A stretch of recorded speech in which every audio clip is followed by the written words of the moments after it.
கோவையில் இளம்பெண்ணுக்கு தினமும் 100க்கும் மேற்பட்ட பார்சலை ஆபாச பெயரில் அனுப்பிய சதீஷ்குமார் என்ற நபரை சைபர் கிரைம் போலீசார் கைது செய்தனர். விசாரணையில் தனக்கு போட்டியாக தொழில் உயர்ந்து வந்ததால் கணபதி பகுதியைச் சேர்ந்த பெண் ஒருவருக்கு தினசரி 100க்கும் மேற்பட்ட கேஷ் ஆன் டெலிவரி பார்சல்களை அனுப்பி வினோத டார்ச்சர் செய்தது அம்பலமானது.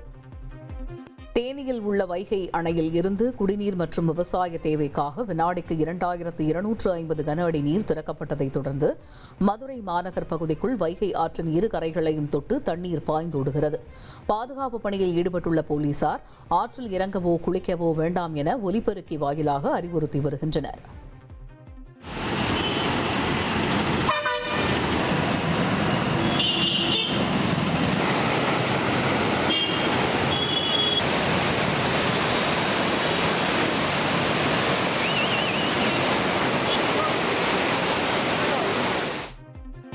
உத்தமபாளையம் தென்றல் நகர் பகுதியில் மின்கம்பிகள் அமைக்கும் பணியில் ஈடுபட்ட மின்வாரிய ஒப்பந்த ஊழியர் சிவா மின்சாரம் தாக்கி பலியாகியுள்ளார்.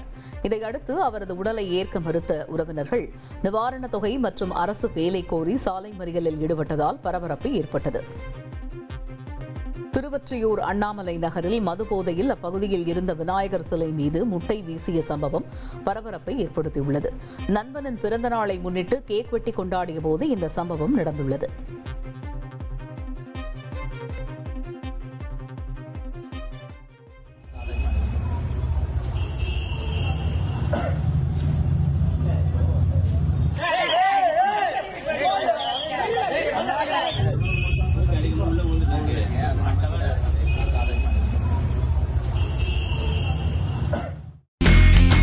இனி செல்லும் இடமெல்லாம் செய்தி. தந்தி டிவியின் வாட்ஸ்அப் சேனலை ஃபாலோ பண்ணினா செல்ல இருக்கும் இடமெல்லாம் செய்தி. இதோ QR கோட் இப்பவே ஸ்கேன் பண்ணுங்க, ஃபாலோ பண்ணுங்க.